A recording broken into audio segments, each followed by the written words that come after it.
Praise the lord. ఈ దినం మనం శామ్యూయల్ మోరిస్ అనే భక్తుడి గురించి తెలుసుకుందాం. చీకటి ఖండము ఈ ప్రపంచానికి అనేకమైన విలువైన వజ్రాలను అందించింది. నేను ఒక్క మాట చెప్పనా, వజ్రాలు కనబడిన వెంటనే అవి ప్రకాశించవు. అవి ముడిరాళ్ళు మాత్రమే. అవి ప్రకాశించాలి అంటే వాటిని కోసి పదును పెట్టాలి కదా.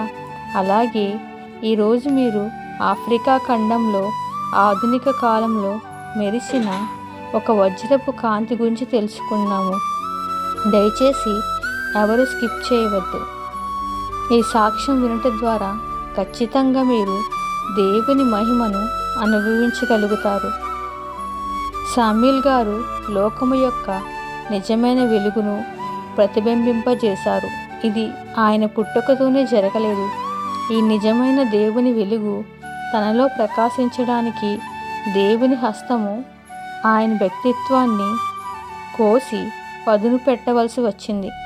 పశ్చిమ ఆఫ్రికా అడవులలో మరుగున పడి ఉండిన అనేక మంది సామాన్య బాలురలో ఈ శామ్యూయల్ మోరిస్ గారు కూడా ఒకరు. ఈయన క్రూ అనే తెగకు చెందినవాడు.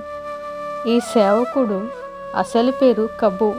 ఈ సేవకులు ఆఫ్రికాలోని లైబేరియాలో 1823 సంవత్సరంలో జన్మించారు. ఈయన తండ్రి క్రూ అనే తెగకు నాయకుడు. కబు ఆయన జ్యేష్ఠ కుమారుడు. ఒక విధముగా చెప్పాలి అంటే కబు ఒక రాజకుమారుడు. కానీ ఈయన స్థితి లోకములోని అతి హీనమైన జీవితం కంటే నీచాతి నీచమైన స్థితికి దిగజారిపోయింది. ఈయన నివసించే ఆటవిక ప్రాంతంలో ఒక నియమము ఉంది.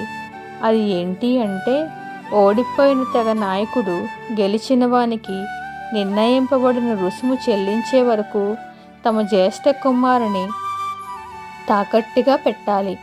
ఆ రుసుము చెల్లించుట ఆలస్యమైతే ఆ జ్యేష్ఠ కుమారుడు చిత్రహింసలకు గురి అవుతాడు. ఈ సేవకునికి కూడా అదే గతి పట్టింది. కబు బాల్యంలో ఉండగానే తన తండ్రి పొరుగున ఉన్న తెగ నాయకునితో పోరాడి 2 సార్లు ఓడిపోయాడు. ఆ 2 సార్లు కబు తాకట్టుగా పెట్టబడ్డాడు. మొదటిసారి తాకట్టు పెట్టినప్పుడు ఆయనకు ఊహ కూడా తెలియదు. ఆయన తండ్రి సమయానికి తగిన క్రయదానము చెల్లించి తన కుమారుడు విడిపించుకున్నాడు. కానీ రెండవసారి ఆ క్రయధనము చెల్లించడానికి కొన్ని సంవత్సరాలు పట్టింది. అంతకాలము తాను బానిసగా ఉండిపోయాడు. తరువాత కాలంలో ఆ బానిసత్వాన్ని గురించి ప్రస్తావించడానికి కూడా ఆయన ఎంతో భయకంపితుడయ్యేవాడు. అది ఎంతటి భయంకరమంటే, ఈ సేవకుడు తెగవారు ఒక భయంకరమైన యుద్ధములో చిక్కుకున్నారు. గ్రేబోస్ అనే ఒక క్రూరమైన తెగ నాయకుని యొక్క నాయకత్వంలో అనేక మంది శత్రువులు గుంపు కూడి వీరి మీదకు వచ్చి జయించారు. వారు విధించిన రుసుము చెల్లించడము ఈ సేవకుని తండ్రికి తలకు మించిన భారమయ్యింది. అప్పుడు కబు శామ్యూయల్ వయస్సు 15 సంవత్సరములు. ఈ క్రయధనము చెల్లించు వరకు శామ్యూయల్ గారిని బానిసగా తీసుకుపోయారు. ఆ క్రయధనము చెల్లించే రోజు రానే వచ్చింది.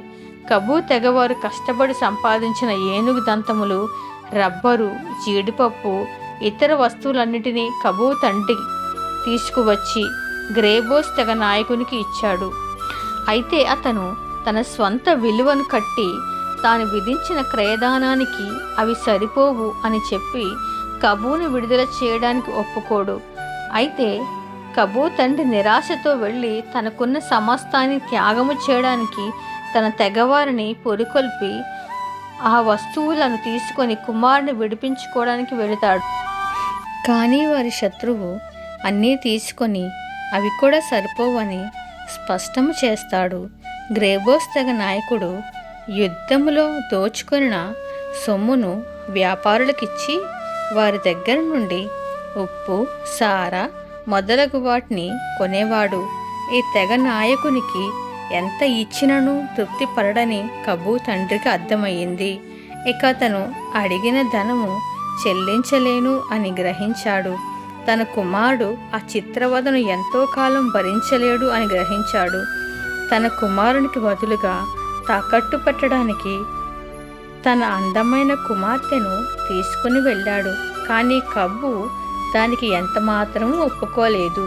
నా చెల్లెల కంటే నేనే ఈ శిక్షను భరించగలను, నేనే ఇక్కడ ఉంటాను అని తన తండ్రితో చెప్పి పంపించి వేస్తాడు. దినములు గడుస్తున్నా కబూ తండ్రి ఎంతకీ రాకపోవడంతో గ్రేబోస్ తెగ నాయకుడు ఉగ్రుడై ప్రతి దినము కొరడాలతో శిక్షింపమని ఆజ్ఞాపిస్తాడు. ఆ శిక్షను రోజు రోజుకి ఎక్కువ చేస్తూ వచ్చారు.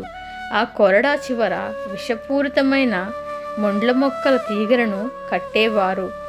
తన మీద పడిన ప్రతి దెబ్బ శరీరాన్ని చీల్చి విషక్రిములను లోపలికి పంపించేది. ఆయన శరీరమంతా బగబగమని మండేది. కబు గాయాలు మానడానికి సమయం ఇవ్వలేదు. మాంసం ముద్దలు ముద్దలుగా వేలాడుతూ ఉండేది.